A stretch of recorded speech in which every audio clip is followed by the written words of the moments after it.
de la mano de tres grandes oradores con trayectorias personales y profesionales muy vinculadas a la diversidad funcional y que hoy nos traen otras perspectivas, otras propuestas para este sector. Voy a hacer una presentación de los tres. En primer lugar, don José Luis Salinas Gamito, sevillano, publicista que ha pasado la mayor parte de su carrera profesional en ABC de Sevilla, ocupando diversos puestos de comercial, de director de publicidad y finalmente adjunto a la gerencia. Retirado del mundo laboral de hace unos 5 años y se especializa como regatista en vela adaptada y ocasionalmente en piragüismo adaptado. Hoy nos trae la ponencia Innovación y Proyecto de Vida. Después entrará don Francesc Granja, quien nos traerá la ponencia Acompañamiento íntimo. Licenciado y máster en ADE, sexólogo y mentor para emprendedores sociales, es cofundador y coordinador del área de comunicación de Tandem Team, una asociación sin ánimo de lucro que promueve la autonomía y el bienestar para las personas con diversidad funcional. Además, Francesc es consultor, divulgador y mentor, ofreciendo conferencias sobre los aprendizajes que ha tenido como directivo, como coach y, como dice él, como usuario de silla de ruedas. Por último, intervendrá el doctor don Iván Ruiz Acero, nos expondrá la ponencia Autismo desde la Escuela Lacaniana, psicoanalista barcelonés, miembro de la Escuela Lacaniana de Psicoanálisis y de la Asociación Mundial de Psicoanálisis. Es coordinador del Grupo de Investigación sobre Psicosis y Autismos de la Sección Clínica de Barcelona del Instituto del Campo Freudiano. Es presidente de la Asociación TEADIR de Familiares de Personas con Autismo y autor de libros como Otras Voces Escritas, No Todo sobre Autismo, junto con Neus Carbonell, y también compilador de Evidencia Científica y Autismos. Publica regularmente revistas específicas como en el Psicoanálisis y Atenea Digital. Bien, pues una vez presentado, damos la bienvenida a nuestro primer ponente, a José Luis. Don José Luis.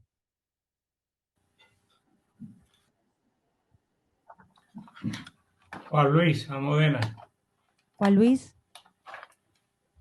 Juan Luis, cuando quieras. Sí, hola. Hola. Buenas tardes. Antes que nada, agradeceros a todos mi presencia en esta jornada y voy a intentar trasladaros mi experiencia de vida y si esto le sirve a alguien, pues porque mejor. Bueno, soy Juan Luis Salinas, tengo 55 años y he desarrollado toda mi vida laboral prácticamente en un 80% en ABC de Sevilla como profesional de la publicidad desde el ámbito comercial. Quizás lo que más ha marcado mi vida ha sido una enfermedad que tengo, que es la esclerosis múltiple, y os paso a detallar un poco. Y bueno, yo actualmente estoy en nivel 8 de la enfermedad. Para entenderos, en la escala va del 0 al 10, el 10 ya no existe, y yo estoy en el 8. Quiere decir que todavía tengo un 2 y muchísimas ganas de vivir y aprovecharlas hasta última hora. Os explico, a ver si, no para que lo entendáis, sino para que yo me sepa explicar qué es la esclerosis múltiple. La esclerosis múltiple es una enfermedad del sistema nervioso central que afecta a los nervios que hay en el cerebro y la médula espinal. Los nervios están recubiertos de mielina y la enfermedad ataca esa capa de mielina y se llama múltiple porque puede afectar a muchos órganos y esta enfermedad además es conocida como la enfermedad de las 1000 caras. ¿Por qué la enfermedad de las 1000 caras? Pues porque aparte de afectar a múltiples órganos, como he dicho antes, tiene múltiples evoluciones. Yo llevo 25 años con ella y claro, esto me está obligando a una continua adaptación. Esto no es una enfermedad a la que te adaptas, sino que te tienes que adaptar todos los días. Lo que hoy me he adaptado, no, a lo mejor no sirve ya para mañana. Aparte de mi forma de ser, yo me considero una persona afortunada en la vida porque, bueno, pues Dios me ha dado un carácter especial que realmente me ayuda a sobrellevar las cosas que me han pasado en la vida. Y luego le doy muchísima importancia a la amistad. Porque esto ha llegado incluso a hacerme muy amigo de mi enfermedad. Cuando tú eres amigo de alguien o de algo y lo conoces muy bien, pues siempre te va a ser mucho más fácil sobrellevarlo. Yo un buen día dije, me tengo que hacer amigo de mi enfermedad, porque sé que contra esto pues era imposible luchar. Entonces, claro, me he hecho amiga de ella y, oye, y nos entendemos y nos sobrellevamos. Como yo le, le digo, yo la llamo chiquita, digo, ay chiquita, un buen día me levanto por la mañana y digo, voy a practicar mi deporte, uno de mis deportes preferidos, que es la natación. Bueno, pues me voy a la piscina, resulta que hace mucho calor, no me consigo meter, me marcha atrás, no sé cuánto. Bueno, chiquita, déjame que haga esto otro. Pum, me deja, no me deja. Y digo, bueno, pues ya déjame aunque sea tomarme algo. Oye, y al final me lo permite. Os voy a hablar un poco de lo que es la adaptabilidad, ¿no? He tenido la suerte de, bueno, al desarrollar relacional en un 90% dentro de ABC, esto me ha facilitado en todo momento este periódico el tener el puesto de trabajo muy sumamente adaptado. ¿Eh? Yo estaba aproximadamente 20 años trabajando allí y he tenido en todo momento todas las facilidades del mundo, tanto fuera como dentro del edificio en el que he estado. Más cosas que me he tenido que adaptar, pues por ejemplo el hogar. Mi casa he tenido que adaptar 2 cuartos de baño ya, he tenido que adaptar mi habitación donde duermo, he tenido que adaptar mi vida y lo que me ha costado un poquito más de trabajo es adaptar a la familia, porque no es adaptarte a tú, sino conseguir que la familia se adapte a estas circunstancias. Gracias a Dios, pues tengo 2 niños que desde el primer momento me han apoyado en todo, han vivido la enfermedad, pues no sé, desde bien pequeñito, ellos con 5 años me han levantado del suelo cuando me he caído, me han subido al coche, me han bajado, o sea que los niños, te tengo que decir que se han portado siempre a las mil maravillas conmigo. Luego, la adaptabilidad con los amigos, socialmente la verdad que me han ido las cosas muy bien porque todos mis amigos me han apoyado y todo el que ha llegado a mi vida, pues bueno, saben cómo soy y el valor que le doy a la amistad y la verdad que ahí no he tenido ningún tipo de problema. Sí os voy a hablar un poquito de lo que es mi relación con el mar y con el mundo náutico. Yo desde muy pequeño, bueno, tenía 8 años, mi padre me compró un pequeño velero que era un Optimist, que conoceréis mucho, y entonces ahí aprendí a amar el mar, a la libertad, la situación de estar en contacto con el viento y la verdad que es una sensación que es para vivirlo, para el que no lo conozca. Después, más adelante, he pasado a otros veleros un poco mayores, el 350, el 420, el catamarán, y ya cuando la enfermedad pues ya hizo mella en mi vida, pues monté mucho en llevar barcos de motor. Yo no considero el motor no es navegar porque realmente el motor es pasearte. Un buen día, de esto te hablo, hará unos 4 años, me enteré, bueno, a través de una asociación que hay en Sevilla, de que existía la vela adaptada. Empecé haciendo primero piragua adaptada aquí en el río y posteriormente hice un curso en el Mar Menor de vela adaptada. Bueno, esto es una maravilla porque esto fue retomar una afición abandonada por culpa de mi enfermedad, súper divertida y súper agradable. Si conocéis lo que es un barco, normalmente tú en un barco vas subido o a estribor o a babor en la mura y con la mano derecha o la izquierda vas llevando el timón.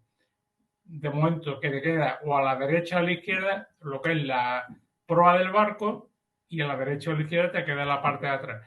En un barco adaptado a vela tú tienes un calado más importante y un asiento abajo, de modo que tú delante tienes la proa del barco y el timón lo llevas entre las piernas, tienes un joystick que es lo que mueve el timón que tienes a tu espalda en la popa. Y es un proyecto que tengo en mente, es probar, bueno, este como he comentado es el barco, se llama el Hansa 303.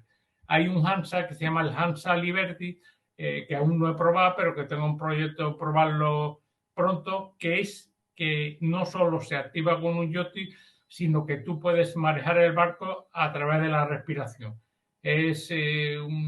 Todavía no lo he probado y no sé bien cómo funciona, pero es una especie de micrófono, por así decirlo, que se activa con la respiración y tú vas manejando el barco.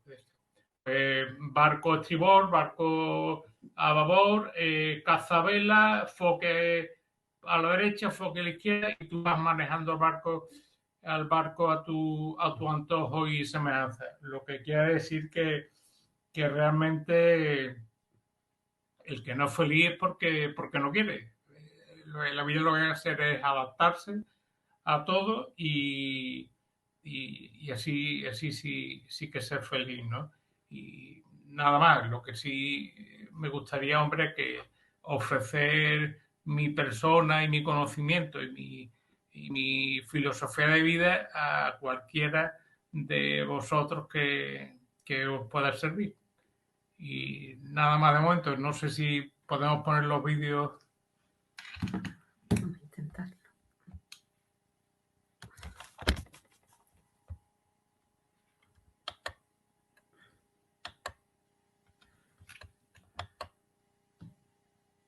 Vamos a intentar poner los vídeos. Este es el primer vídeo de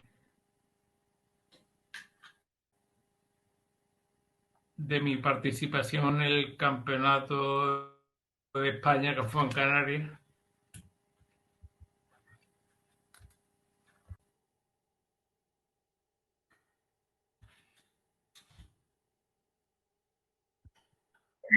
Juan Luis, no conseguimos poner el vídeo. Un segundito. No se puede. Juan Luis, si lo puedes activar desde casa para que todos lo veamos. Lo pongo yo, Almudena. Sí, lo estoy poniendo desde aquí, desde casa, ¿vale? De acuerdo, Eva.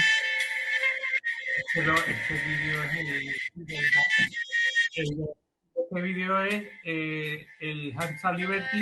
Esto está el patrón que lleva el barco, pues es una persona tetrapléjica que solamente puede mover el cuello y si os dais cuenta tiene como una especie de tubo en la boca y con él va manejando el barco. Lo que quiero decir es que el que no navega es porque no quiere.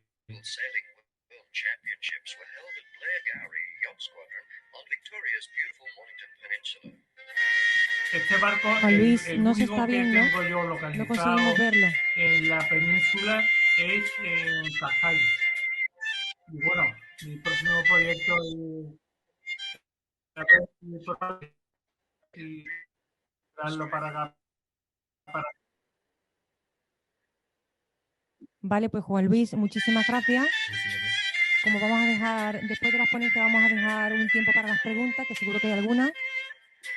Quédate con nosotros y voy a pasar al siguiente ponente, a don Frances Granja, cuando quieras.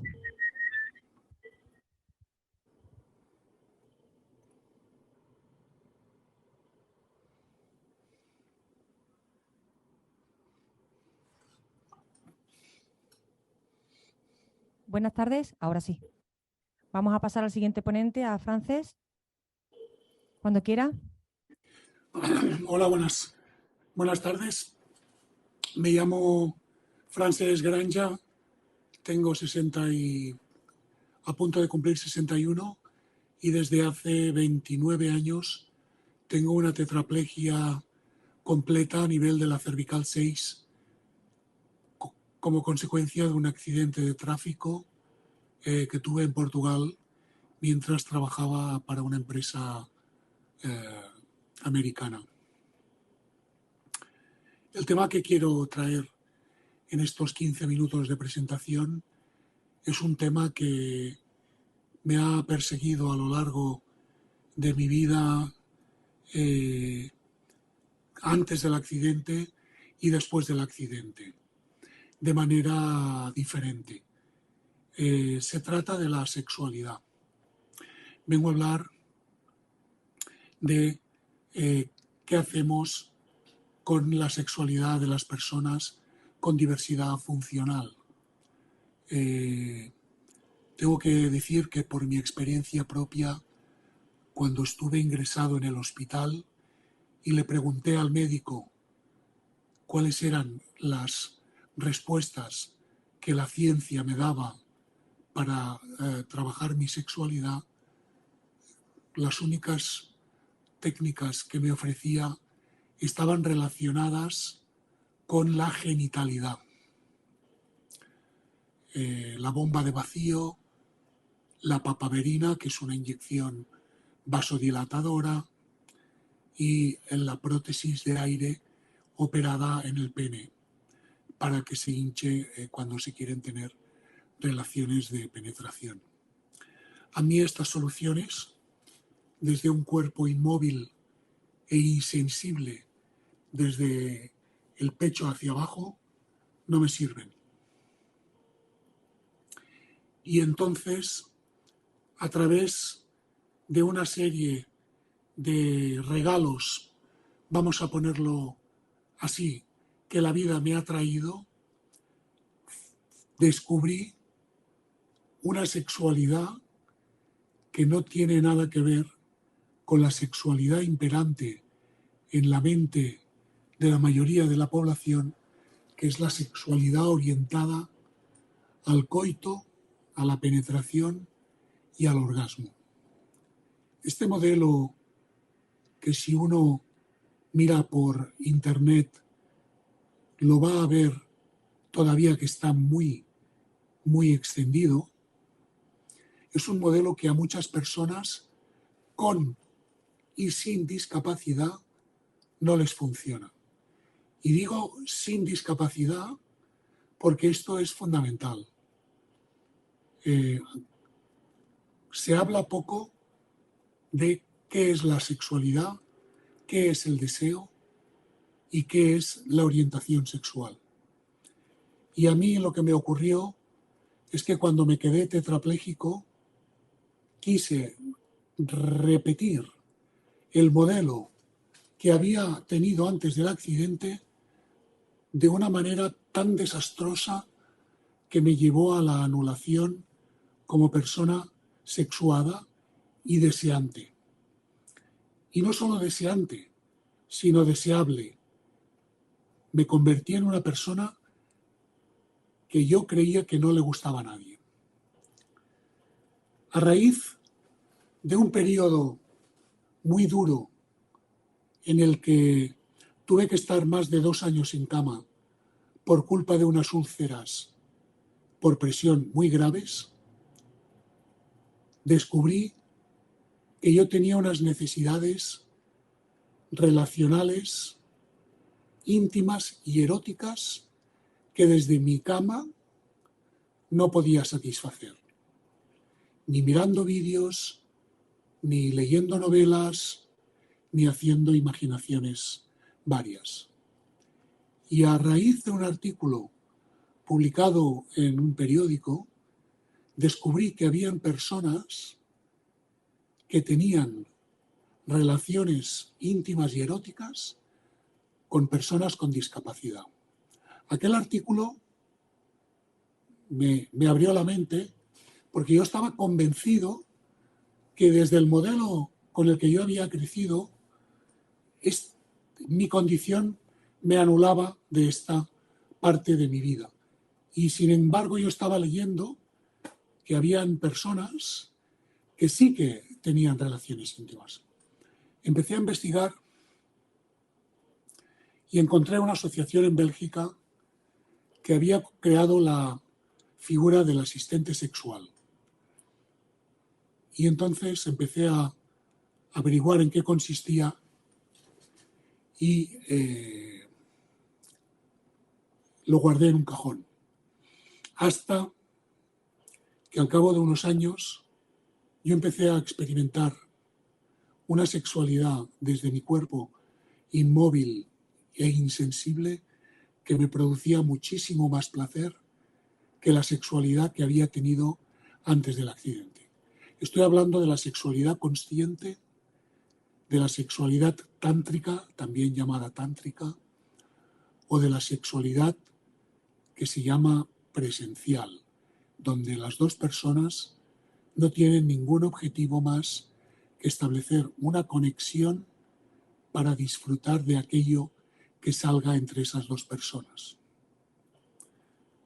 Hablé con la asociación belga, antes de hablar con la asociación escribí un libro titulado Vivir el sexo, el hombre que aprendió a vibrar, y a raíz de este libro contacté con una persona sin discapacidad que había vivido lo mismo que yo con un tetrapléjico. Nos pusimos de acuerdo y dijimos que había que hacer algo para visibilizar la sexualidad en discapacidad o diversidad funcional y creamos una asociación que se llama Tandem Team Barcelona, que creó, y aquí viene la innovación social, un protocolo único en España que permitía que dos personas, siendo una con diversidad funcional, en condiciones de igualdad, libertad y dignidad, pudieran compartir un espacio erótico que quisieran. Ellos definían los límites, ellos definían los contenidos de esa relación. Tuvimos la suerte que la televisión catalana, TV3, nos hizo un reportaje y el proyecto salió a la luz, y aquí es donde vinieron una lluvia de críticas y de elogios a partes iguales. Nosotros defendemos la figura del acompañante íntimo porque es una figura que a través de los 9 años de historia nos damos cuenta que es absolutamente necesaria. ¿Por qué? Porque los recursos eróticos disponibles para ciertos colectivos, como las personas con autismo, las personas con discapacidad intelectual grave, las personas con parálisis cerebral severa, o las personas con fobia social o con realidades familiares y biográficas que les impiden tener una relación erótica, es un recurso indispensable.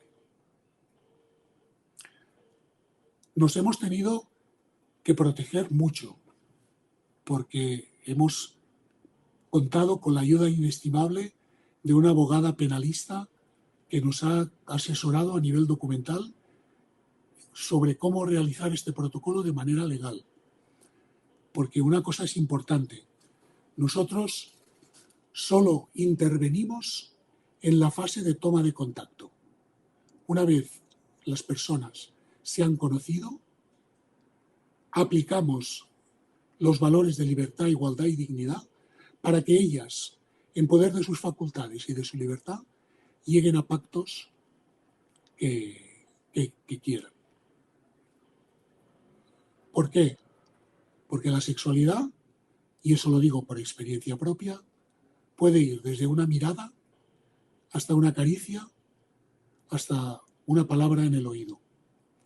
Y ese modelo es el que nosotros queremos explicar al mundo y lo queremos reivindicar con toda firmeza porque vemos que los resultados son muy positivos.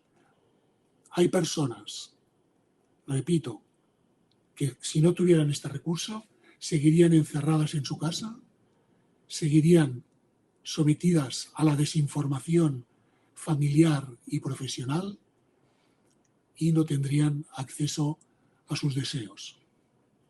También hay que decir que este proyecto va acompañado de todo un asesoramiento holístico de la sexualidad que empieza en la identidad de género y el sexo biológico, continúa por la orientación sexual y el rol sexual y acaba en las prácticas eróticas. No me extiendo más, espero que se haya entendido la idea. Podéis buscar en la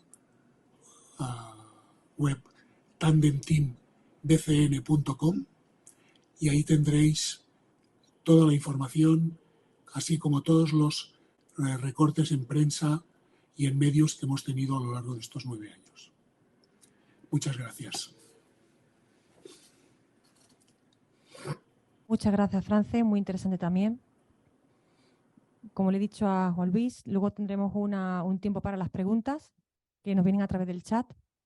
Damos paso al siguiente ponente, a don Iván Ruiz, cuando quieras.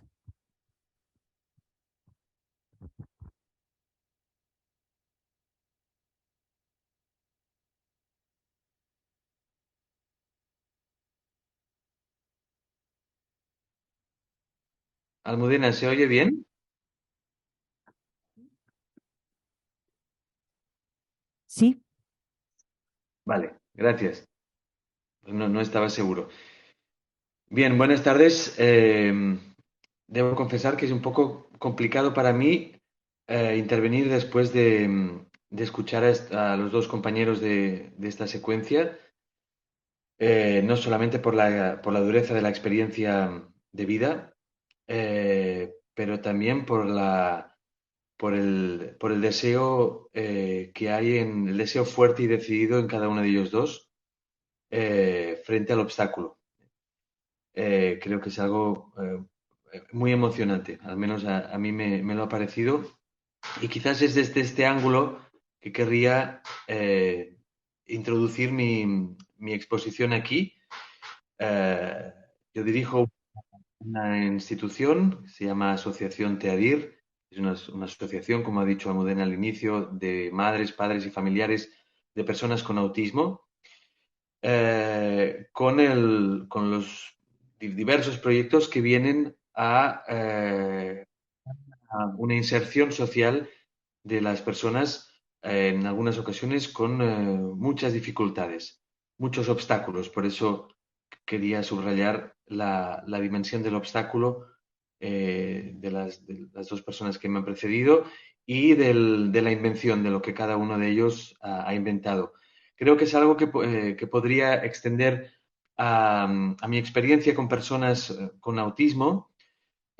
Fundamentalmente dos cuestiones. La primera es el obstáculo que se presenta en las personas con autismo, lo que vendría a llamarse su discapacidad, aquello que les impide gozar de una vida plena. pero a la vez también el deseo que hay en cada uno de ellos, a veces en los casos más graves de autismo, un deseo que hay que poder, hay que querer escucharlo, porque si no puede pasar desapercibido, pero lo hay un deseo de estar con los otros. El autista no es, para mí, no es alguien que haya erradicado absolutamente el deseo de estar con los otros. Hay un deseo, pero puede ser que en algunas ocasiones pase por otras formas que no son las más visibles o las más reconocibles para el común de las personas.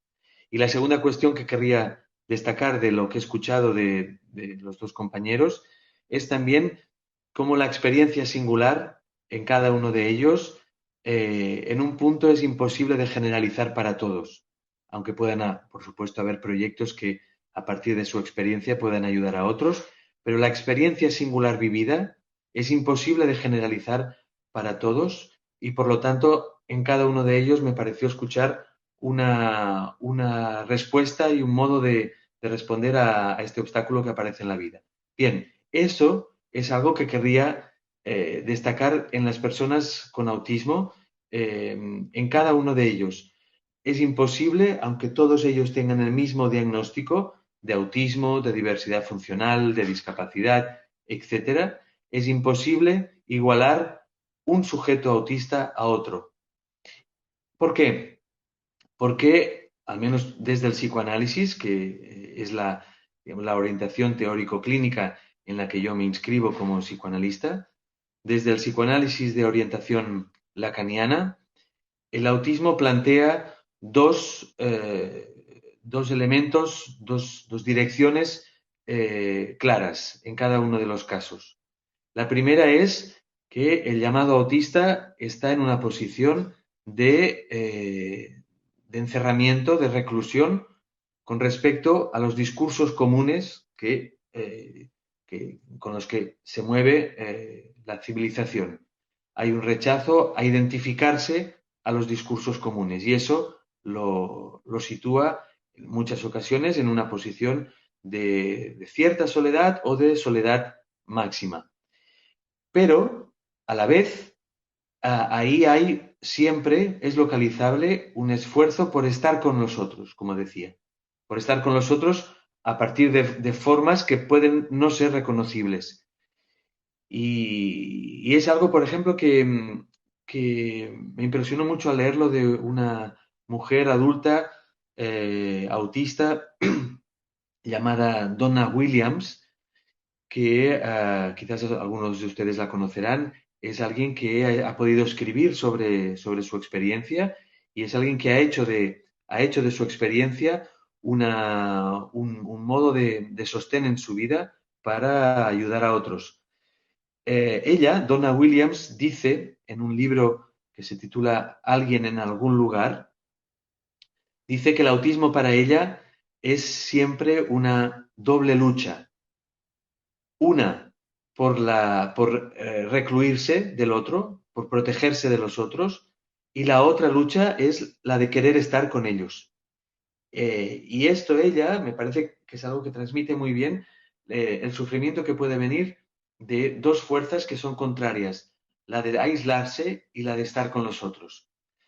Entonces, eso es algo que desde el psicoanálisis de orientación lacaniana no perdemos de vista cuando acompañamos, cuando trabajamos, cuando colaboramos con el proyecto de vida de una persona con autismo.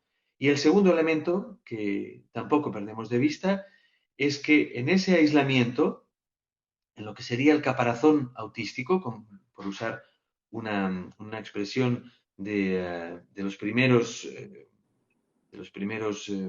investigadores sobre el autismo, Leo Kanner, por ejemplo, cuando se referían al caparazón en el que se protege el autista, en el que se protege de los otros, del vínculo, de los discursos comunes, ahí siempre hay un trabajo de investigación sobre la vida, pero de una investigación singular, propia de cada sujeto. Esto es muy importante no perderlo de vista. Para el psicoanálisis es fundamental. ¿Qué hace un sujeto por más, digamos, grave que sea su autismo, ¿qué hace cuando se protege de los otros, cuando se aísla de los otros? El hecho de no estar identificado a los otros, de entrada, de no compartir el sentido común, no implica que no haya ahí un trabajo que es fundamentalmente un trabajo de investigación sobre lo vivo. Y es ahí donde encontramos personas, no solamente niños y adolescentes, sino sujetos autistas adultos que están muy interesados, especialmente interesados en cuestiones que pueden ser de mucho detalle, que pueden ser raras incluso, que no tienen que no tienen la posibilidad de ser compartidas con otros, porque a otros no les interesa el grado de profundidad o de detalle, pero que para ellos es su modo de sostenerse en la vida. Y eso es lo que a nosotros desde el psicoanálisis nos permite acercarnos a las personas con autismo no desde su discapacidad, sino desde su posición de sujetos. Entonces, por un lado, querría señalar estas dos cuestiones que para el psicoanálisis son cruciales en el autismo. Primero, el deseo que hay en todo sujeto autista de aislarse y a la vez de estar con los otros.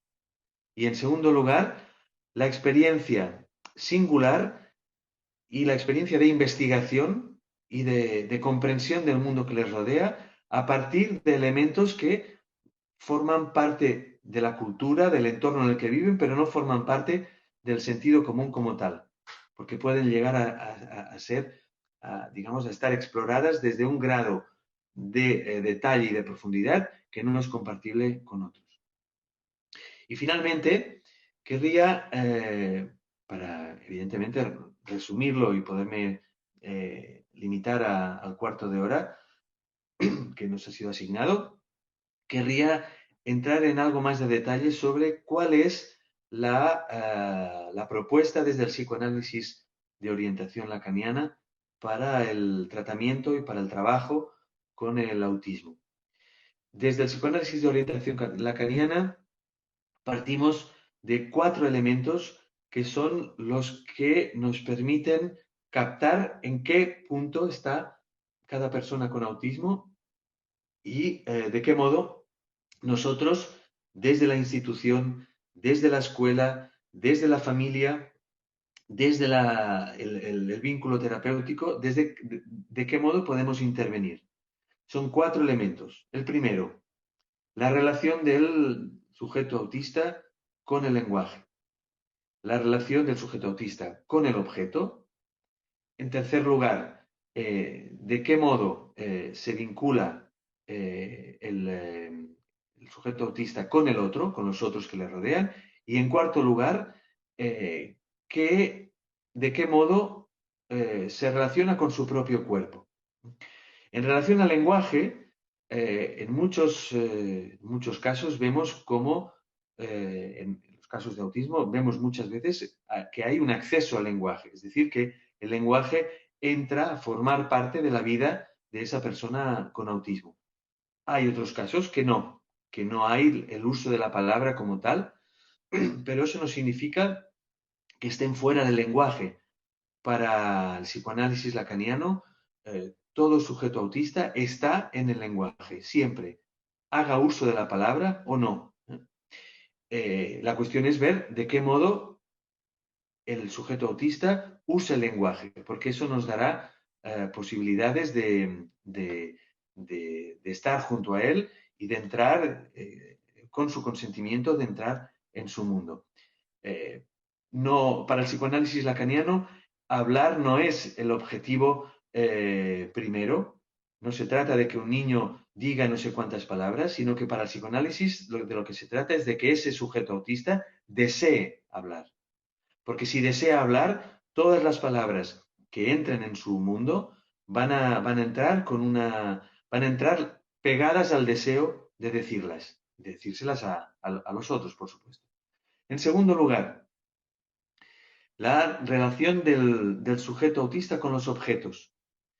Para el psicoanálisis lacaniano, los objetos en el autismo es un elemento de exploración extraordinario. es fundamental cuando un niño que presenta toda una sintomatología autística al inicio, a los pocos meses de vida, cuando ese niño empieza a incorporar objetos a sus intereses. Es decir, sale del propio autismo pegado a lo sensorial, pegado al cuerpo, a las sensaciones que extrae del propio cuerpo, y se interesa en algo que está fuera del cuerpo, que es un objeto, que puede ser un objeto de uso entre los niños, un juguete estándar, pero puede ser también cualquier otro objeto que ese niño autista haya escogido.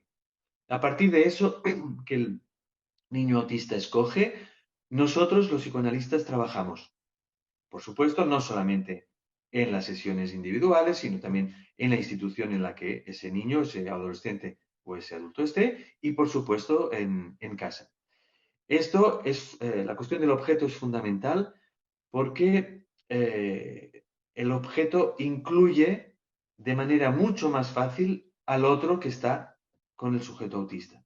Es mucho más fácil, más accesible entrar en los intereses, en la vida de un sujeto autista a partir de los objetos que él usa, que no a partir del cuerpo en el que está encerrado todo su interés. Ahí eso es un encierre del autismo mucho mayor. Y es por eso que nosotros partimos de la hipótesis de que el autismo en realidad, el autismo forma parte del estado nativo de toda persona. Toda persona nace, llega al mundo en una posición autística. ¿Qué quiere decir esto? Quiere decir que el otro como tal todavía no está. El otro se incorpora. El niño, el bebé, el infans, descubre al otro que está con él y instaura ahí, crea una relación. En el autismo lo que vemos es que eso está, digamos, detenido y durante un tiempo mucho mayor que el resto de los niños, de los bebés, el niño autista se mantiene por fuera del otro, lo más posible por fuera del otro. En tercer lugar, la relación del niño autista, del sujeto autista con el cuerpo.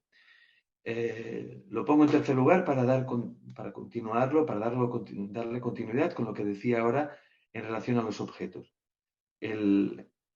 Para nosotros, para el psicoanálisis lacaniano, el sujeto autista no tiene la idea de entrada de tener un cuerpo. Más bien, él es, digamos, efecto de todas las sensaciones que obtiene por medio del cuerpo y que lo invalidan en un punto a interesarse por otras cosas que no sea su propio cuerpo. Entonces es fundamental en cada uno de estos casos poder darnos cuenta de qué modo, qué le pasa con su propio cuerpo, y ahí por supuesto está toda la cuestión de la regulación de los esfínteres, de las experiencias sensuales, de la sensualidad del propio cuerpo, de la sexualidad, por mencionar lo que Francesc decía hace un momento, de la sexualidad desde muy pronto, no solamente cuando se llega a la edad adulta, porque eso aparece mucho antes. Y finalmente, el cuarto punto para terminar es de qué modo cada persona con autismo se vincula con los otros. Este es un punto fundamental porque lo que descubrimos en el autismo, la diversidad funcional que podríamos descubrir en los autismos, es que el vínculo con los otros funciona de una manera absolutamente singular para cada una de las personas con este diagnóstico. Entonces, para concluir, en resumidas cuentas, desde el psicoanálisis de orientación lacaniana no trabajamos con diagnósticos, trabajamos con personas, trabajamos con sujetos que son cada uno de ellos singulares en su propia relación con el lenguaje, con los objetos, con su cuerpo y en el modo como ellos buscan, investigan y encuentran la manera de estar con los otros, de obtener de la vida el sentimiento de estar vivo y de estar con los otros. Esa es quizás podría decir, nuestra pequeña aportación a una innovación social para el trabajo y el progreso de la vida de las personas con autismo. Gracias. Muy bien, muchísimas gracias, Iván. Pasamos al tiempo de preguntas. Yo creo que nuestros compañeros tienen alguna pregunta que hacernos. Buenas tardes. Vamos a seguir el mismo orden de las ponencias y empezamos con don Juan Luis, ¿vale? Juan Luis, ¿cuál ha sido el mayor reto o desafío al que te has enfrentado a bordo de tu embarcación? Y si la adaptación a la vela está al alcance de todas las personas con vuestra enfermedad. Gracias. Sí, bueno, la segunda pregunta que me hace, el tema de la vela adaptada, recomendado a cualquier persona con cualquier tipo de discapacidad. Yo no la tengo afortunadamente todavía tan severa y hago vela adaptada, pero como habéis visto en el vídeo, esto es una persona que solamente mueve ya el cuello. E incluso yo he visto a un discapacitado que solamente podía mover los ojos. Bueno, pues esa persona ha hecho vela adaptada. Y hace un par de años me acuerdo de una chica ciega y también ha hecho vela adaptada, lógicamente con otra persona al lado, pero el simple hecho de sentir el viento en la cara y decirle estás haciendo esto o lo otro, pues esa persona ha sido feliz. O sea que la vela adaptada para cualquier discapacidad. ¿Sí? Y me preguntabas otra cosa. Sí, que ¿cuál había sido el mayor reto al que te habías enfrentado? En el tema de la vela, bueno, pues el mayor reto al que me he enfrentado yo creo que ha sido el saber para lo que sirve la vela. Yo al principio era un poco más competitivo, de hecho incluso llegué a ser campeón de los Juegos de Verano de Almería, fui subcampeón de España hace 3 años, pero me enfrenté a un reto que era el dejar de ser competitivo y el ser agradable a otras personas, pasártelo bien en la vela independientemente de que ganes o no ganes, ¿no? ¿Eh? Ahí sí que es importante. Una cosa es ser competidor y competir y otra es ser competitivo. Muy bien. ¿Tenemos alguna pregunta más para Juan Luis?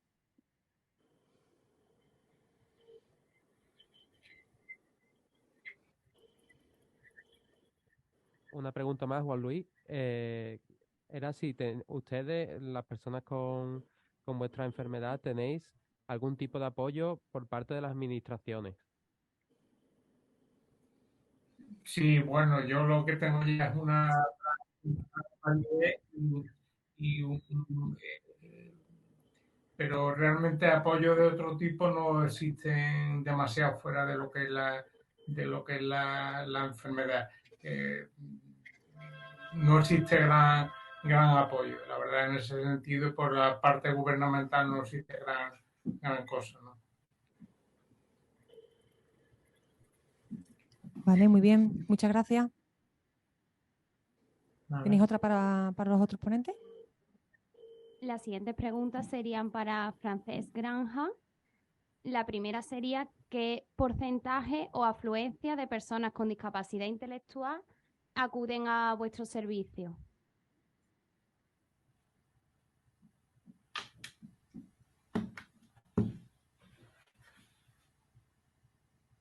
Parece que se ha perdido, Frances. A ver si lo podemos recuperar.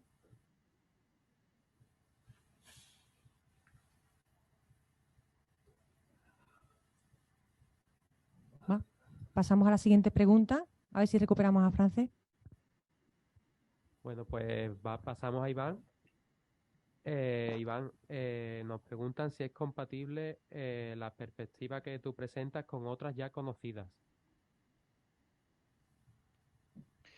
Sí, por supuesto, porque no creo que sea posible eh,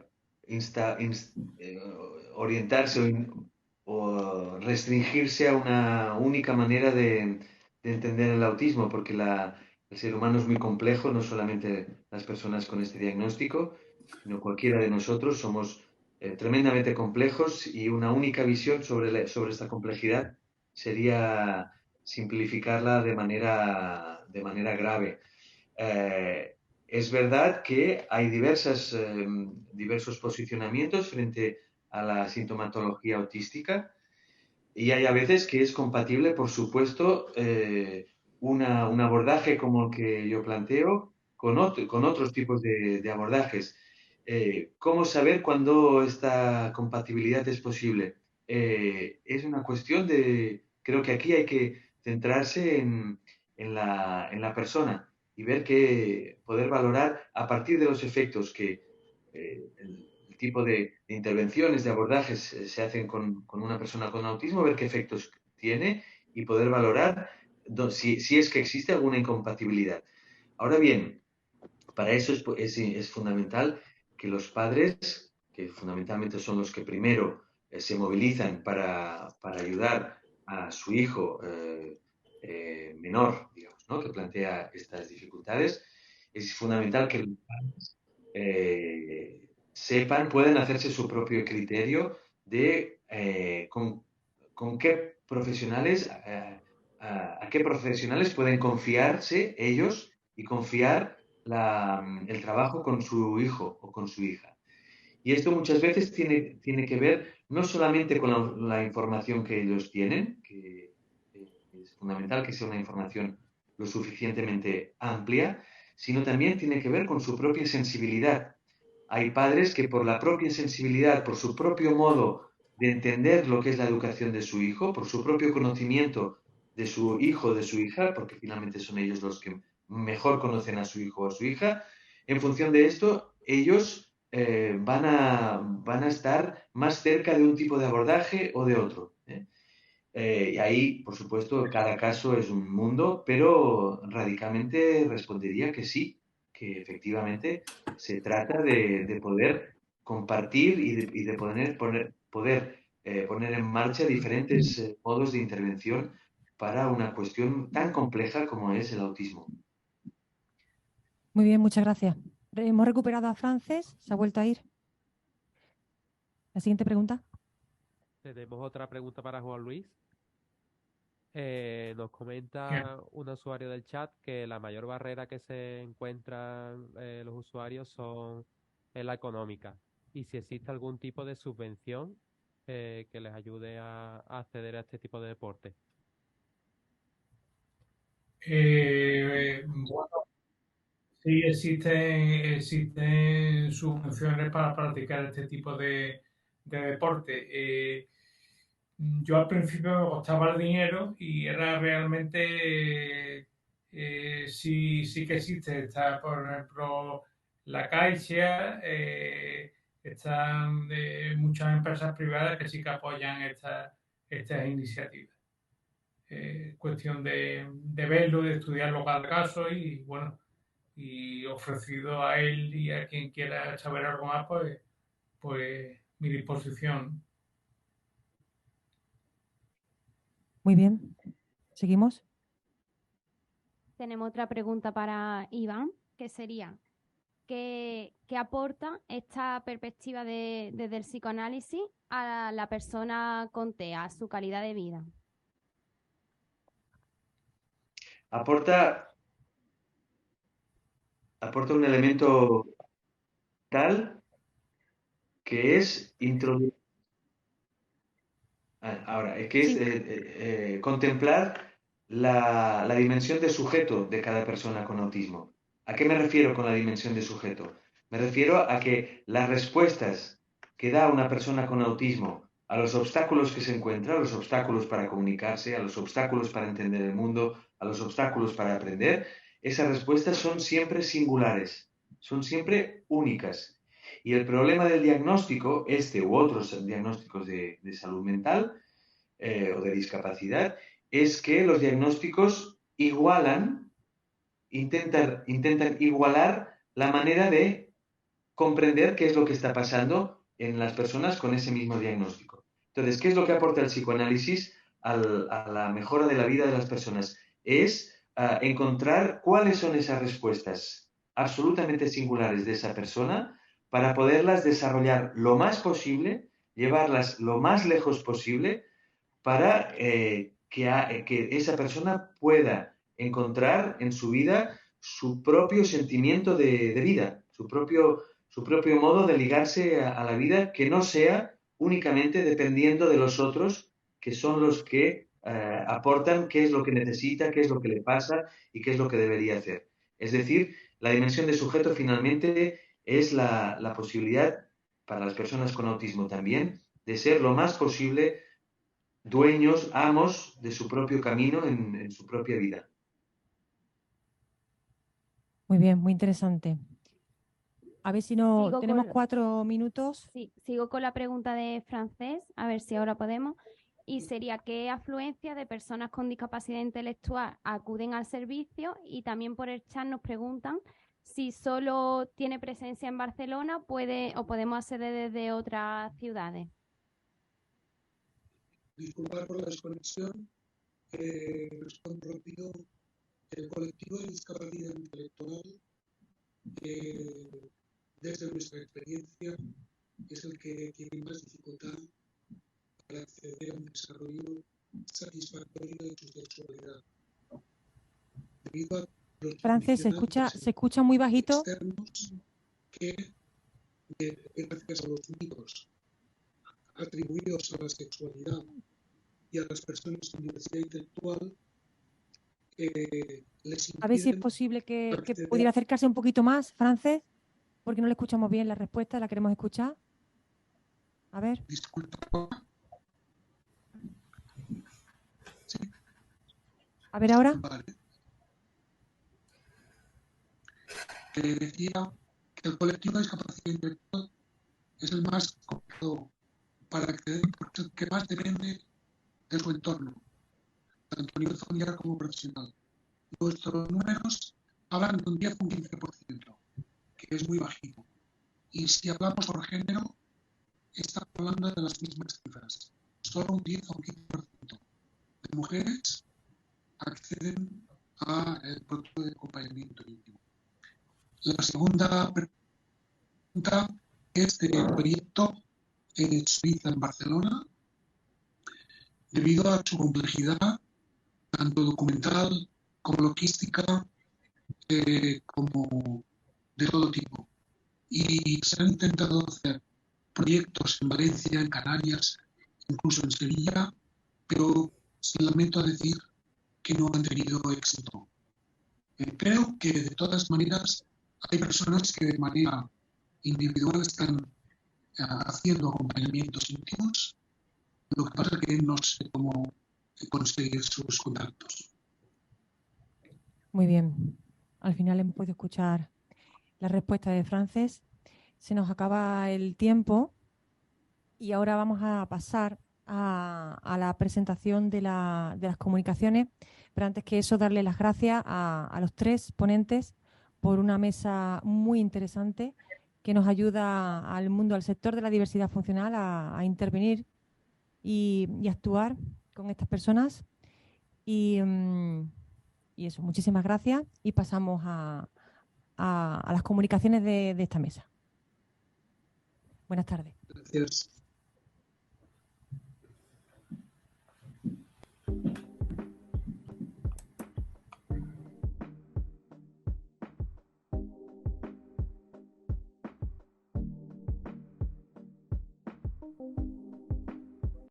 Hola, buenas tardes a todos. Mi nombre es María Casado. Soy psicóloga, trabajo actualmente en un centro de protección de menores de diversidad funcional llamado El Olivar. Trabajamos con niños de diferentes patologías y hoy les vengo a presentar una mesa redonda que a mi entender es muy interesante. Trabajamos todos dentro del paraguas diversidad funcional. Son 5 trabajos muy variados, ya lo vais a ver.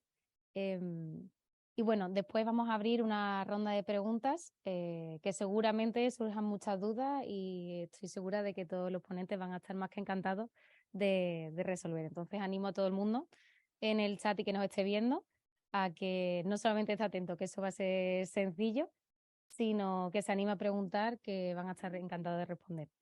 El primer trabajo que venimos a exponer se llama Cambiando las cosas malas por las cosas buenas, de doña Almudena Chávez Peinado, doña Rocío López Castellanos y doña Elena Guerrero García.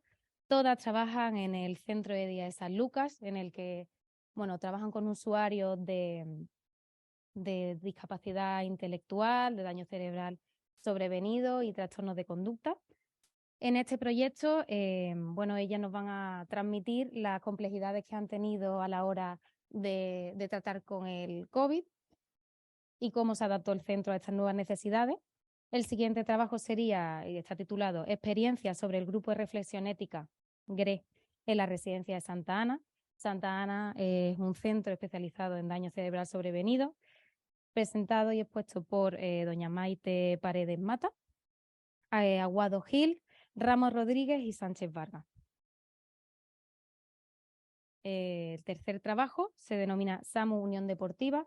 Es un proyecto conjunto entre los centros de Santa Ana y San Lucas, trabajado por, aquí algunos de los miembros del grupo que mencionan serían Bravo, Ángel, todos son usuarios, y los autores son Leticia Aguado Gil, Maite Paredes Mata, Rocío García Gómez. Terminaremos con las últimas dos presentaciones. Un se llama Innovación docente en el grado de Enfermería, Ética y Diversidad Funcional, cuyos autores son doña María Dolores Guerra Martín, don Antonio Manuel Barbero Radío, don José Miguel Pérez Jiménez, don Antonio Cervera Barajas y don Álvaro Borrallo Riego, para terminar con el taller Radio Lucas, también del Centro de San Lucas, cuya autora principal es Conchi Gallego. Sin más dilación, doy paso al primer trabajo.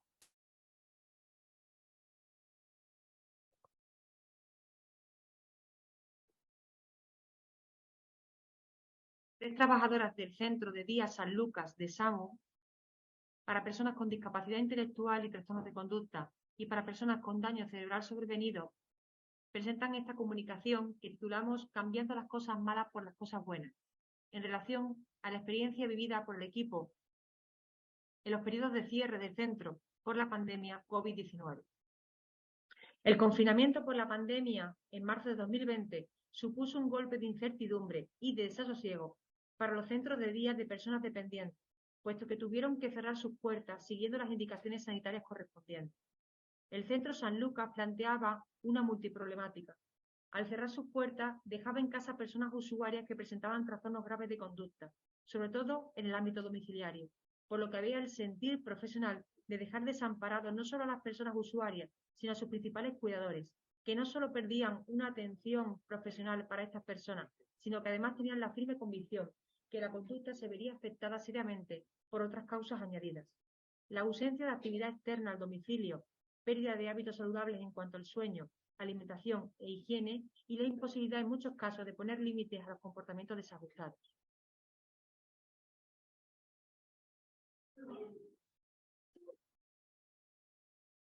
Todo ello hizo que el equipo del centro activara sus habilidades asertivas y elaboró un proyecto de atención adaptado a la nueva situación y respetando las indicaciones sanitarias respecto al COVID. Un proyecto que nunca antes había sido llevado a cabo y que llevaba la atención a las calles, domicilios y centros de ocio comunitarios de las personas usuarias. El esfuerzo y la entrega del equipo para reinventarse y ofrecer un servicio que cumpliera los objetivos del centro a pesar de la situación fue crucial. Los objetivos del proyecto fueron principalmente aliviar la carga de cuidados y atención familiar, trabajar los trastornos de conducta en el contexto familiar e informal, favorecer el mantenimiento de las rutinas adquiridas, ofrecer alternativas de ocio y ejercicio físico, apoyar emocionalmente a personas usuarias y familiares, fortalecer el vínculo y conocer la red social, dinámica familiar y entorno comunitario. La metodología del proyecto la podemos dividir en tres partes. La primera relativa a la organización del equipo de profesionales, referente a un cuadrante semanal de personal y horarios con una distribución de todas las actividades. Reuniones interdisciplinares semanales donde se hacía la transferencia de información de las experiencias vividas por el equipo. El registro de las acciones en la plataforma digital para un seguimiento del resto de los compañeros, así como de la dirección del centro. Las actividades concretamente que se llevaron a cabo fueron paseos terapéuticos individuales, salidas en pequeños grupos y atención en el apoyo del aseo en domicilio. La intervención del equipo técnico se basaba principalmente en videollamadas a usuarios y familiares y visitas domiciliarias del equipo técnico, en el que se realizaba una atención terapéutica, asesoramiento social, nuevos ingresos, conocimiento del entorno de la persona usuaria, seguimiento de la situación domiciliaria, etc. Respecto a la parte organizativa, es importante tener en cuenta que se produjeron 5 cierres del centro, 2 en el año 2020 y 3 en el año 2021. De forma general, en cuanto a las actividades, se realizaron 455 paseos terapéuticos individuales, 12 salidas grupales y más de 20 apoyos en aseo domiciliario. En cuanto a la intervención del equipo técnico, realizaron 4 ingresos, más de 40 videollamadas, más de 15 visitas domiciliarias y más de 1000 contactos telefónicos. Para terminar, vamos a ofrecer unas conclusiones en 2 grandes grupos. El primero relativo a los resultados en el equipo, en los que cabe destacar la experiencia satisfactoria y el refuerzo al equipo ante una situación que se presentaba adversa y límite. Cómo se extrapoló las intervenciones del equipo del centro a contextos no habituales. El enriquecimiento en el conocimiento integral de las personas usuarias.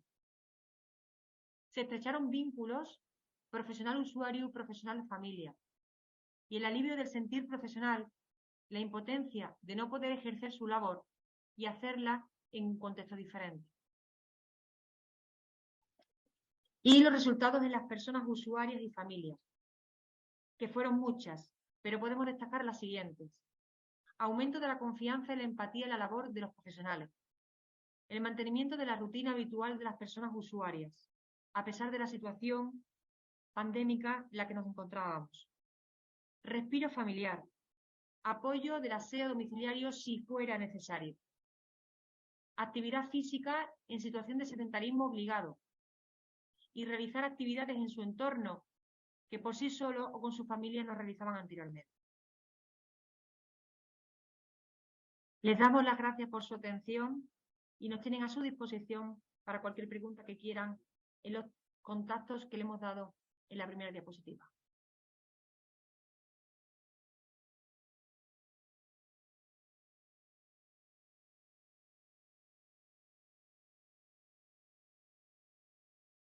Fundación SAMO. El grupo de reflexión ética de Santa Ana comenzó a principios del 2022, partiendo de la guía de buenas prácticas que nos proporcionó el área de dependencia e inclusión social de Fundación SAMO. El objetivo del GREF fue la mejora de la atención hacia las personas usuarias. Los resultados de la encuesta de satisfacción a las personas usuarias nos ha servido para identificar 2 principios éticos iniciales. El primero sería preservar la intimidad de las personas usuarias durante las actividades básicas de la vida diaria y el segundo sería potenciar el respeto a las personas usuarias. En relación a este primer objetivo, se han propuesto las siguientes medidas de intervención. Llamarla a la puerta antes de entrar, cerrar, encajar la puerta durante el baño o vestimenta, y respetar el trabajo en el despacho o sala de multiuso. En cuanto al segundo objetivo, serían las medidas a trabajar, extinguir la reproducción musical, tono de voz adecuado, delegar al compañero cuando hay un conflicto en el que no sabemos gestionar, respetar el descanso nocturno y la privacidad de la información. Veíamos necesario hacer un seguimiento debido a su novedad a los 6 meses, a través de un autorregistro donde el trabajador reflejaba si aplicaba o no las medidas, además de aportar sugerencias. Valoramos la aceptación e interiorización de las medidas desde el GREC en nuestra residencia por parte del equipo profesional, personal técnico, cuidador, celadores, personal de limpieza y cocina. Aquí podemos observar la encuesta para valorar la aceptación e interiorización de las medidas estipuladas por el GREC. En esta tabla se presentan las valoraciones de los trabajadores. Cabe destacar una baja participación, un 40%, de los cuales el 35% reflejan un bienestar de la implantación del GREC. Vemos también un 15% que manifiestan sentirse observados. En esta diapositiva se puede ver cada pregunta y un resumen de la percepción de los trabajadores, considerando que tienen dificultades en mantener un tono de voz adecuado. Consideran de utilidad la implicación del GREC y refieren necesitar charlas informativas. Para conocer la opinión de las personas usuarias, se realizó una encuesta de valoración al año. A las personas usuarias se les pasó esta encuesta de valoración, donde las respuestas tenían 3 opciones: siempre, algunas veces y nunca.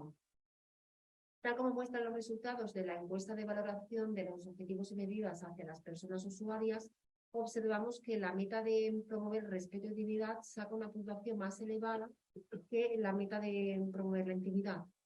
El resultado obtenido en intimidad podría haberse afectado por la escasez de medidas implantadas o la baja frecuencia de las mismas.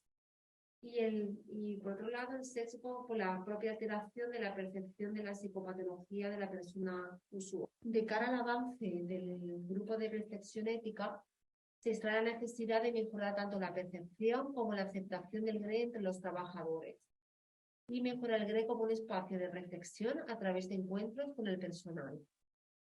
A nivel estadístico, la intimidad percibida por las personas usuarias es del 44,7%.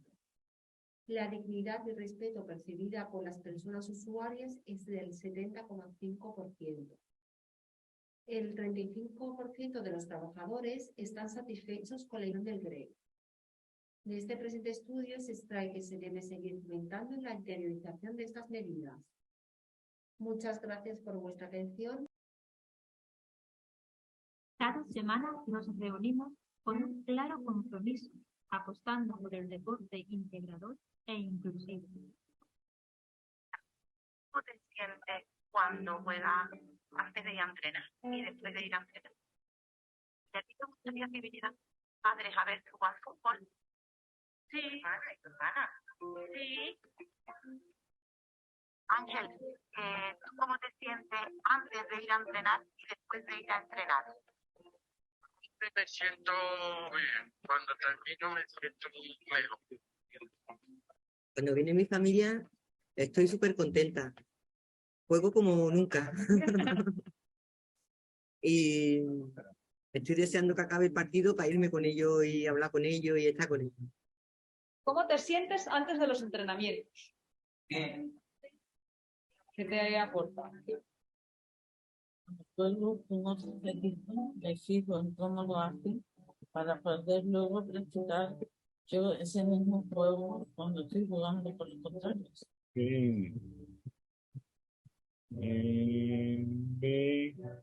Partido también.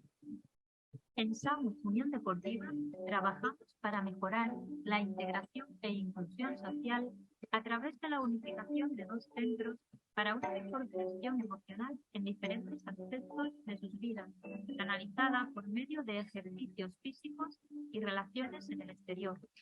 De enfermería, ética y diversidad funcional y que ha sido desarrollado por los autores que pueden observarse en pantalla. Podemos referir que la diversidad funcional es un fenómeno hecho o característica presente en la sociedad que, por definición, afectaría a todos sus miembros por igual. Pues en términos generales, durante la infancia o la senectud, todas las personas podemos presentar cierto grado de dependencia.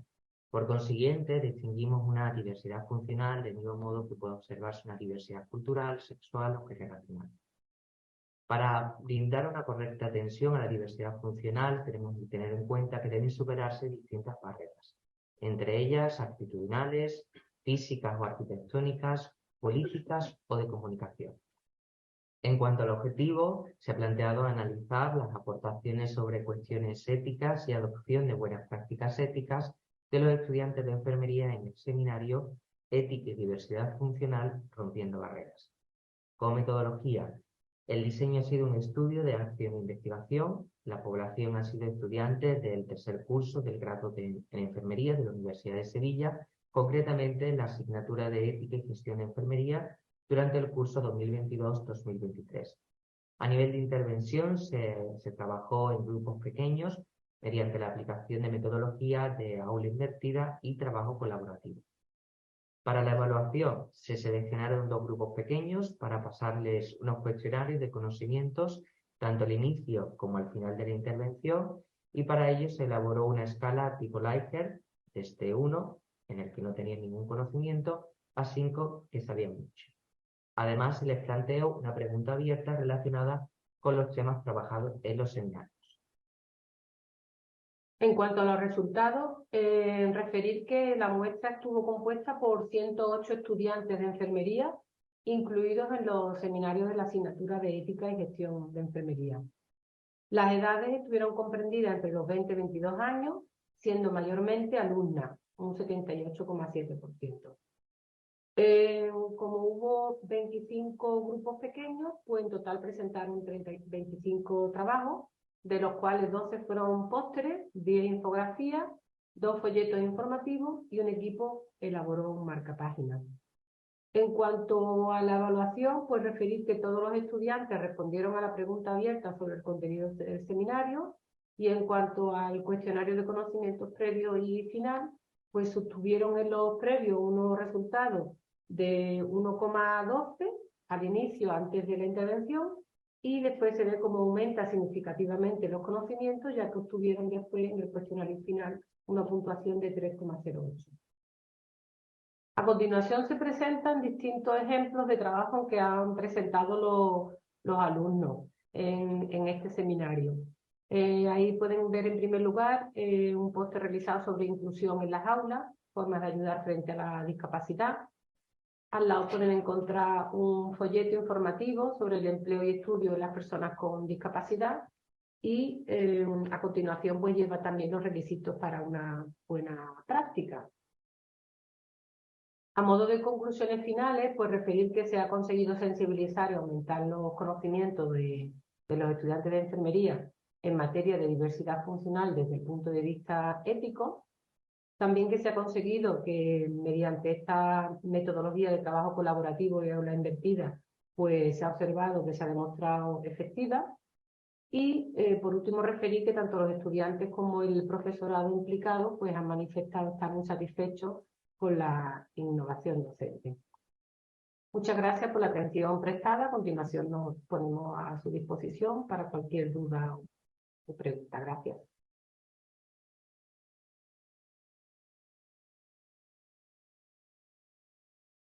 Me voy a disponer a presentar el taller de Radio Lucas que dirijo allí en la zona. El perfil de nuestros usuarios pues presentan discapacidad intelectual o daño cerebral, y todos presentan trastornos de conducta. La necesidad surge porque suelen presentar escasas habilidades comunicativas, porque suelen focalizar su conversación en una sola temática según su interés, y realmente pues le damos especial importancia a las inteligencias múltiples, y eso, quiera que no, va a favorecer a la inclusión social. Los objetivos que nos planteamos, pues en principio vamos a crear siempre un ambiente grupal, agradable y distendido, en el que la temática que se hable va a ser atractiva para ellos, porque de hecho ellos mismos van a ser lo que lo van a proponer. Importante para nosotros también, de cara a la inclusión, el que les suene por lo menos temas de actualidad, ¿no? De la actividad de la vida diaria, de política, de deporte, cosas generales. Las habilidades comunicativas también tienen un papel importante en el taller, dado que suelen presentar dificultades en las mismas, y además de lenguaje verbal también plantean dificultades. De manera transversal vamos a educar en valores, y muy importante, pues, evidentemente, la tecnología de la información y medios de comunicación. Con respecto a los contenidos, como he dicho anteriormente, vamos a hablar de sucesos de política, de naturaleza, tema interesante y de actualidad. Además, vamos a centrarnos también en su conducta. Continuamente, pues, presentar trastornos de conducta, pues, pueden plantearse conductas desajustadas en la que nos detendremos y, si cabe, pues, tenemos que utilizar una técnica de codificación. ¿Qué contenidos procedimentales? Pues bueno, escucha activa, debate, hay que respetar el turno de palabra, también va a ser aspectos que vamos a trabajar con ellos. Intentaremos usar los recursos de la comunidad, iremos a la biblioteca, por el barrio. Siempre vamos a realizar un trabajo previo, va a haber un continuo debate, haremos ensayos de grabación, pruebas de sonido, etcétera. La actitud es fundamental. Evidentemente, tendremos que procurar despertar su interés, ofrecerles herramientas para su autocontrol, su autocrítica, que sepan canalizar sus episodios de frustración o agitación, etc.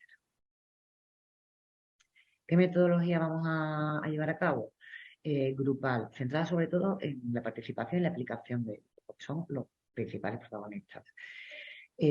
Al principio siempre se les va a dar ese espacio para que propongan algo que hayan escuchado en la tele, en la radio, que hayan leído en el periódico, etcétera. Habrá un trabajo en equipo, pero también tendrán que trabajar de manera individualizada. Y bueno, el tema de la modificación de conductas y las técnicas, pues va a ser un continuo, dado que son las características de nuestros usuarios. En cualquier momento, pues, puede presentarse alguna conducta desajustada. Con respecto a las actividades en concreto, pues bueno, solemos hacer mucha referencia a lo que es la cultura, ¿no? Hay que saber un poquito de todo, ¿no? Que para conocer a alguien, para ligar, para todo, tenemos que tener cierta culturilla, ¿no? Donde vivimos, en Sevilla, Andalucía, etcétera, ¿no? Cultura general. Cada uno de ellos poseen bastantes conocimientos pese a su discapacidad intelectual en algunos temas que han estudiado, porque a lo mejor tienen una memoria bastante desarrollada y bueno, nos pueden dar mil vueltas. Vamos a consensuar los temas que vamos a tratar en el programa, vamos a hacer un reparto de tareas. Una vez que seleccionemos los contenidos, pues haremos una búsqueda bibliográfica y con esa búsqueda bibliográfica haremos a cada uno para que trabajen de forma individual. Para una lectura, subrayado, una síntesis y luego, pues bueno, en común, grabamos, escuchamos el programa, escuchamos la parte que hemos grabado y vemos si tenemos que hacer alguna mejora, algún arreglo. Cuando el programa esté cerrado, todo ello consensuado, pues pasamos a la difusión no menos importante. A ver, los destinatarios, los hemos mencionado antes, discapacidad intelectual, daño cerebral y trastorno de conducta. Será una sesión semanal que durará una hora y media aproximadamente. Solemos estar 3 monitores con un número aproximado de unos 22, 24 usuarios.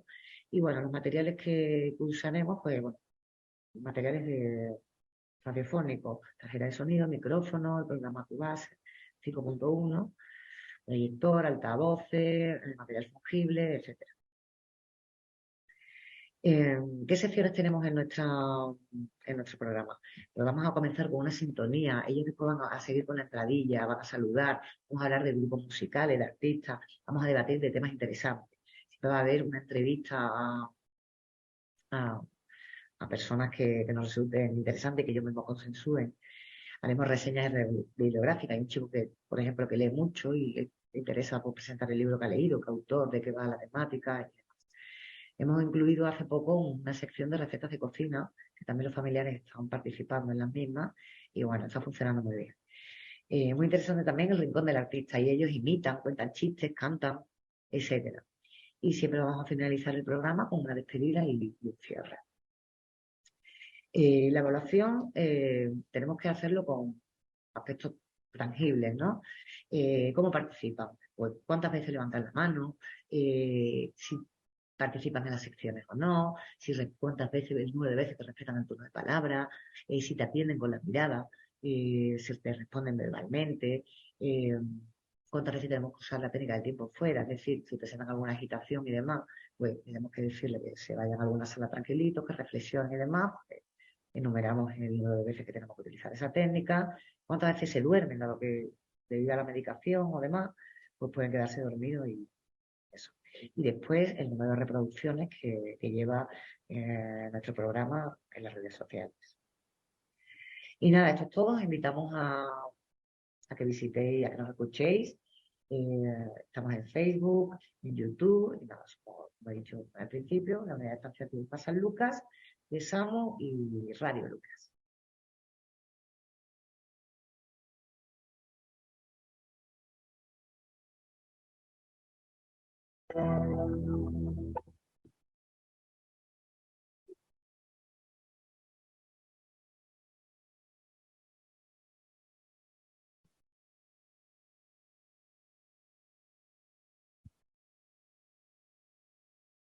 Estrellita, ¿dónde está? Me pregunto qué será. En el cielo y en el mar, un diamante de verdad. Estrellita, ¿dónde está? Me pregunto qué será. Cuando el sol está ido ya, cuando nada brilla igual. Me llamo Manoli Márquez, tengo 55 años.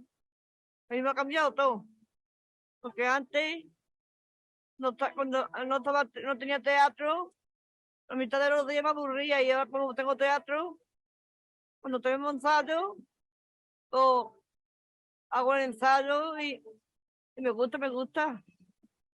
Pues Idilio Escénico es la compañía que nace de un taller de expresión corporal sin más pretensión, pero que va dejando unos frutos que se hacen al final reclamos, y la gente lo quiere ver y quiere ver ese trabajo, y de ahí pues nace lo que es Idilio Escénico. O Idilio Escénico abarca un poquito los objetivos que lleva a cabo la Fundación SAMU, pues fomentar su autonomía, fomentar la visibilidad de las personas con discapacidad, fomentar una transformación al fin y al cabo dentro de la persona, que le lleve pues a desarrollarse en el ámbito emocional, en el ámbito personal, y abarcar pues lo máximo posible.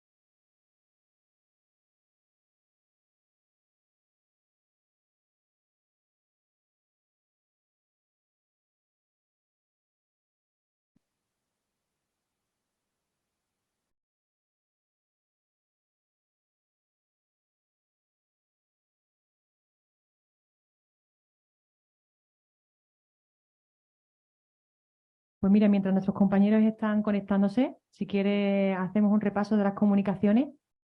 Y no sé qué te ha parecido, pero parece que ahora el entorno, el contexto de la diversidad funcional no solamente está innovando, sino que está llegando a límites mucho más allá de lo que se había pensado hace 10 años.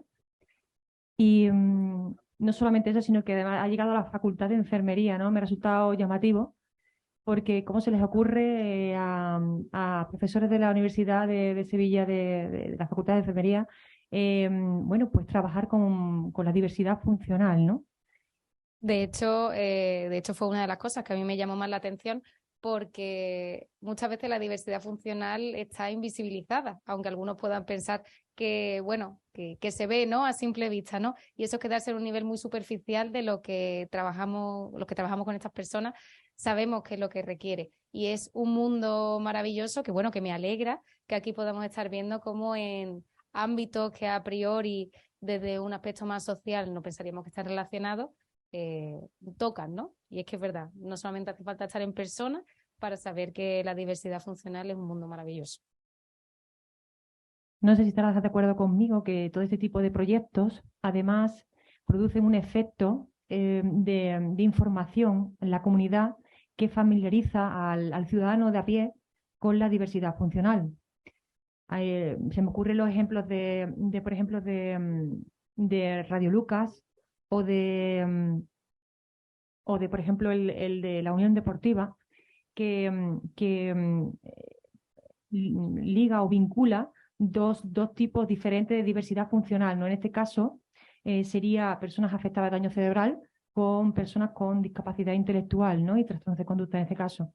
Entonces, eso desde el punto de vista de los que trabajamos, nos parece que son barreras que se van tapando, se van derribando y que va abriendo nuevos campos que al final nos está llevando a lo que todos queremos, ¿no? Que es la inclusión definitiva de estas personas y centrarnos en las cualidades propias o individuales de estas personas, ¿no? Yo creo que un poco también es eso, ¿no? Que más allá de que esto evidentemente suponga un avance maravilloso y una muestra clara de innovación, lo que buscan estos proyectos son acercar a la comunidad a miembros que están en ella. Simplemente hay mucha gente que no lo ve y me gustaría que no nos quedáramos con la idea de que, evidentemente, y reitero la idea de que son innovadores, pero que deberíamos de estar más acostumbrados de ver un Radio San Lucas o un Unión SAMU Deportiva, porque más allá de la alegría que te pueda transmitir, yo creo que la gente que, bueno, estoy convencida de gente que nos está escuchando y nos está viendo y simplemente por el hecho de estar interesados aporta mucho a la sociedad y no nos podemos hacer una idea de la gran aventura. Bueno, lo escuchamos un poco, ¿no? En la presentación de SAMU Deportiva, como un pequeño gesto como puede ser un partido que a priori pues es eso, es un partido de fútbol, pero si nos quedamos en ese nivel no llegamos a empatizar tanto con ellos como con las familias y para estas personas puede ser un gran logro. Es algo que me parece muy bonito que estemos resaltando hoy. Pues mira, María, están respondiendo en el chat porque no se pueden conectar los compañeros de la universidad y dicen que la razón por la que ellos atienden a la ética y la diversidad funcional es porque forma parte de la asignatura de ética y gestión de enfermería. Dice que trabajan en equipos pequeños de alumnos que permite sensibilizar a los estudiantes en materia de diversidad funcional desde un punto de vista ético. Debe existir un compromiso, dicen, por parte de las universidades de analizar la formación de los docentes y evaluar los prejuicios sobre diversidad funcional en profesores y estudiantes. Claro, es lo que estábamos diciendo, ¿no? Al final la diversidad funcional está en muchas áreas que no tenemos que pensar a priori, pero es una realidad. Entonces, agradecer al equipo de enfermería que está hoy con nosotros, aunque no sea en vídeo y en audio, pero gracias por escribirnos y animar un poco el chat porque tienen toda la razón. Es un proyecto muy interesante el que han planteado.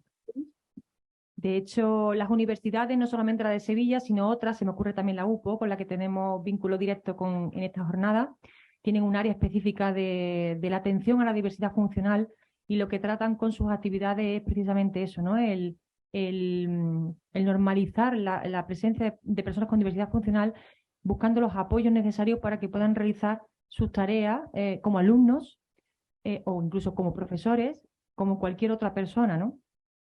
Y en eso se basa. La nueva tendencia va por esa línea del trabajo dirigido a las necesidades de la persona en concreto y de dar los apoyos necesarios para que esa persona pueda ejercer una vida normalizada, la que desea realmente, la que elige, y no verse forzado a seguir una vida estandarizada o que otras personas le guíen, ¿no? No quiero decir obligar, pero digamos que la sociedad empuja un poco a distribuir a la sociedad por grupos, ¿no? Sí, y de hecho yo creo que es muy interesante y muy maravilloso, valga la redundancia, yo sé que lo repito demasiado, pero bueno, está bien ver que ya no solamente las universidades, que evidentemente acercar a un estudiante lo que es el mundo exterior y acercar la diversidad funcional. ¿Sí? Tenemos a... Sí. Sí, somos de la Unión Deportiva, cuando queráis, ¿vale? Perfecto. Perfecto, muchas gracias. Bueno, pues repetimos la pregunta, sí. Con respecto a las preguntas de Unión Deportiva, planteaban si los profesionales participan en estos partidos, si es así, cómo mejora al clima laboral y si pueden acceder a otras personas de la comunidad que no tengan discapacidad. Vale. Mira, con respecto a la participación, de momento solo participan las personas usuarias. Como habéis comentado antes, sí que estamos trabajando el daño cerebral y la salud mental. Entonces, lo de San Lucas y de Santa Ana, que ya serían dos características distintas, pero sí que nos habíamos planteado el introducir a personas sin discapacidad en el proyecto. Ha sido a raíz de hacer esta presentación. Perdóname, integración compañero. en la sociedad, que lo que nos haría llegar es a la inclusión. Por eso la parte de participar nosotros habíamos planteado o a alumnos o vecinos que hemos hablado hace poquito además con el distrito para intentar hacer la organización. Pero también para participar en los entrenamientos a veces la verdad que creas un vínculo muy bueno. Pero sí, verdad. Claro, pues agradecer vuestra participación y vuestra insistencia, compañeras, que al fin y al cabo seguro que lo que nos están viendo lo agradecen muchísimo. No sé si tenemos otra pregunta. Se plantea una reflexión acerca de la terminología de la diversidad funcional. En algunos contextos se pide que desaparezca el término de discapacidad intelectual y a favor del concepto de diversidad funcional. ¿Qué te parece a ti eso, María? Yo la verdad que reconozco y creo que a pesar de trabajar en ello todavía tengo mucho que aprender. Entonces no me quiero posicionar claramente porque sé que existen mandos. Creo que los que tienen que tener prioridad sobre esto son los principales afectados, por así decirlo, porque muchas veces tomamos decisiones sobre un grupo en el que directamente no estamos involucrados. Entonces, yo a nivel comodidad uso diversidad funcional, pero soy plenamente consciente que, por ejemplo, la Junta o a nivel estatal se trata el término de discapacidad.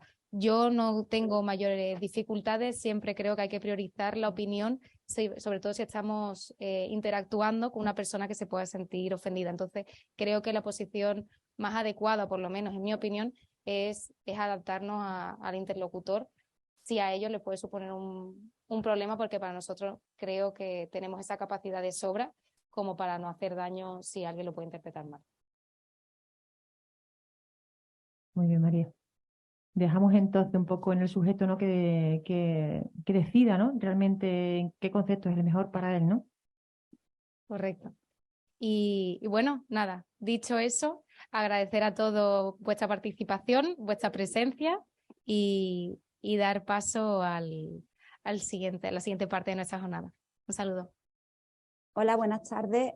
Soy Laura García Rebolo, pertenezco al área de infancia de la Fundación SAMU. Actualmente ocupo el puesto de Dirección Técnica de Calidad, pero bueno, me he dedicado toda mi vida a la protección a la infancia. Voy a proceder a presentar el carrusel de póster, pero antes me gustaría hacer una breve introducción. Hemos recibido muchísimos póster, muchos más de los que caben en el tiempo que tenemos, entonces el comité científico se ha visto obligado a hacer una selección por estricto orden de llegada. De tal manera que vamos a tener colgado en la página del Congreso, en la pestaña, SAMU Congreso, en la pestaña del viernes tendremos los pósters que van en este carrusel y también tenemos una pestaña de póster que no tienen presentación, pero que son muy interesantes y que, bueno, los tenéis para que lo podáis descargar y verlos con tiempo. No obstante, yo haré luego una relación de esos pósters. Y bueno, sin querer entretenerme mucho, voy a proceder a hacer una presentación de los pósters que vamos a ir viendo a continuación. El primero, la atención a pacientes con tentativas suicidas desde los servicios de urgencia extrahospitalaria. Este trabajo lo presentan Luis Castillo y Elconada Padilla y pertenecen a la clínica Salud Wellness SAMU. A través de este trabajo, bueno, lo que vamos a ver principalmente es conocer cómo es la atención de los pacientes con tentativas suicidas desde los servicios de emergencia extrahospitalaria y las conclusiones a las que ellos llegan. El siguiente póster, Roblox, constituye un recurso didáctico para concienciar sobre la diversidad funcional y está diseñado y trabajado por las siguientes personas: Carrera Palacio, Torres Carrera, que pertenecen a la residencia Santa Ana, también de la Fundación SAMU. Es muy interesante porque este póster lo que pretende es concienciar desde la niñez sobre la diversidad funcional para conseguir un cambio social. Es un recurso didáctico que está orientado a chicos y chicas entre los 8 y los 13 años. Y me gusta muchísimo porque trabaja desde la plasticidad del cerebro. El póster número 3, que está diseñado por un nutrido grupo de profesionales de la Junta de Andalucía, se denomina Autoevaluación de la Madurez de Andalucía para la Red Colaborativa Europea de Sitios de Referencia sobre Vida Activa y Saludable.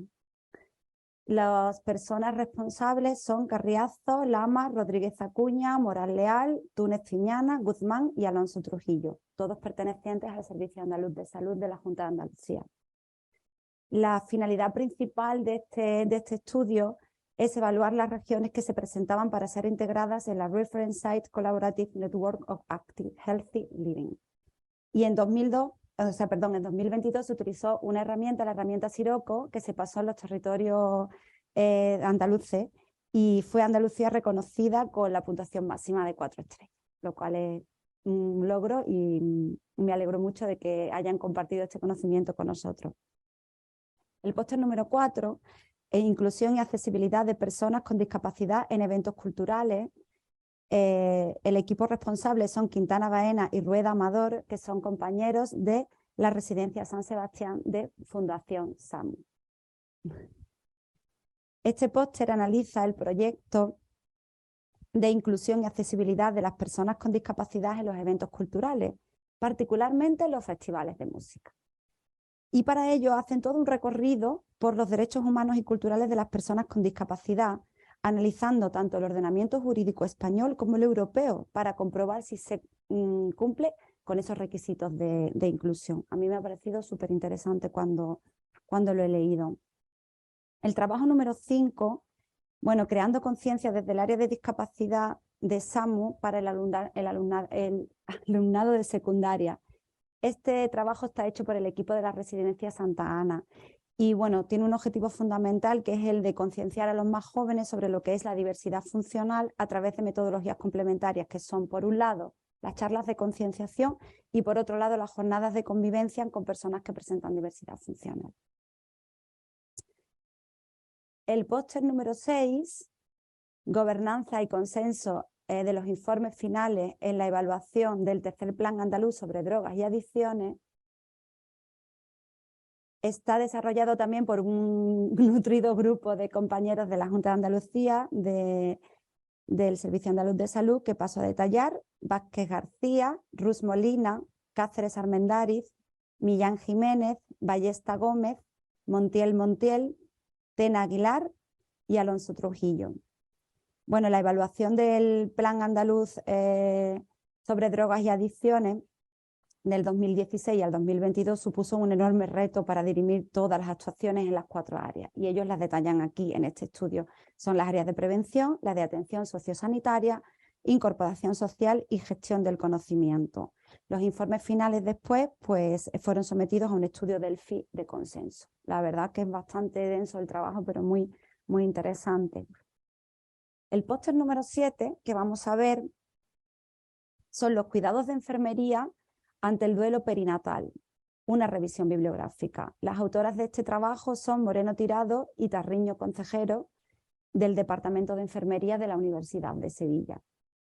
Y se basa principalmente en analizar la literatura existente sobre las actitudes y conocimientos del personal de enfermería ante el duelo perinatal y distinguir los factores que determinan los problemas bioéticos existentes. El póster número 8, el impacto de los ingresos en UCI para la familia, una revisión bibliográfica.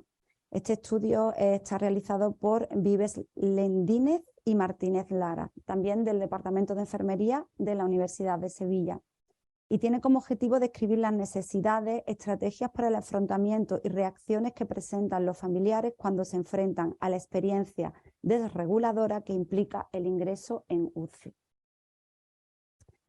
El póster número 9, el Atlas de Adicciones de España, también es un trabajo conjunto de Salinas Pérez, Rodero Cosano, Compoy Muñoz, Díaz Milanés, Ruiz Gutiérrez Colosía y García Alonso, todos de la Universidad Loyola. Lo que se pretende con este estudio es generar una evidencia científica sobre la provisión de servicios para la atención de adicciones, con la finalidad de conocer mejor la disponibilidad de los servicios, encontrar carencias o duplicidades y apoyar la planificación de servicios para las adicciones en España. Y tenemos otro póster, aquí, ¿vale? Ay, ¿dónde está? No lo encuentro. ¿Con los nervios? Perdonadme. Aquí, ¿vale?